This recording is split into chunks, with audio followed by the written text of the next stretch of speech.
ನಮಸ್ಕಾರ ಪ್ರಿಯ ವೀಕ್ಷಕರೇ, ನಾನು ನಿಮ್ಮ ಲಕ್ಷ್ಮಣ್ ಕಾಂಬ್ಳೆ. ಬಾಗಲಕೋಟ್ ಬ್ರೇಕಿಂಗ್ ನ್ಯೂಸ್ ಒಂದು ನಿಮ್ಮ ಮುಂದೆ. ಜಮಖಂಡಿ ತಾಲೂಕು ವ್ಯಾಪ್ತಿ ಬರುವ ಜಮಗಿಬಿಕೆ ಗ್ರಾಮದಲ್ಲಿ ಅಕ್ರಮ ಮಣ್ಣು ಸಾಗಣೆ.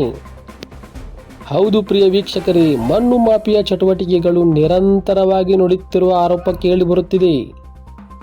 ಗ್ರಾಮದ ಸುತ್ತಮುತ್ತ ರಾತ್ರಿ ಸಮಯದಲ್ಲಿ ಸುಮಾರು 70-80 ಟ್ರ್ಯಾಕ್ಟರ್ಗಳು ಮಣ್ಣು ಅಗೆದು ಸಾಗಣೆ ಮಾಡುತ್ತಿದ್ದಾರೆ ಎಂಬ ಆರೋಪ ಕೇಳಿಬರುತ್ತಿದೆ.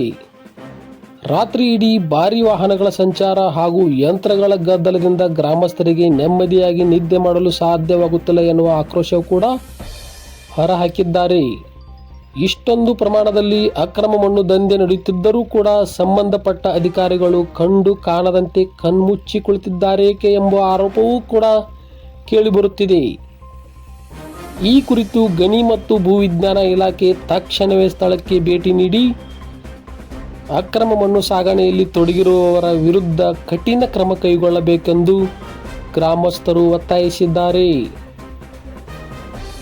ಪರಿಸರ ಹಾನಿ ಹಾಗೂ ರಸ್ತೆ ಹಾನಿಯಾಗುವ ಸಾಧ್ಯತೆಯೂ ಹೆಚ್ಚಿರುವುದರಿಂದ ಜಿಲ್ಲಾಡಳಿತ ಕೂಡಲೇ ಮಧ್ಯ ಪ್ರವೇಶಿಸಿ ಸಮಸ್ಯೆಗೆ ಶಾಶ್ವತ ಪರಿಹಾರ ಕಲ್ಪಿಸಬೇಕೆಂದು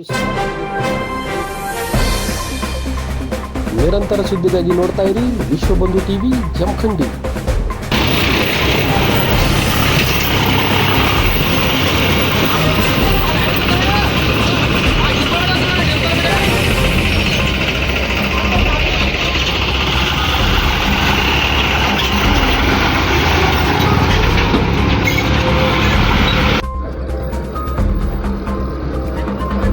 ಟ್ರ್ಯಾಕ್ಟರ್ ತುಂಬ್ಕೊಳತ್ತ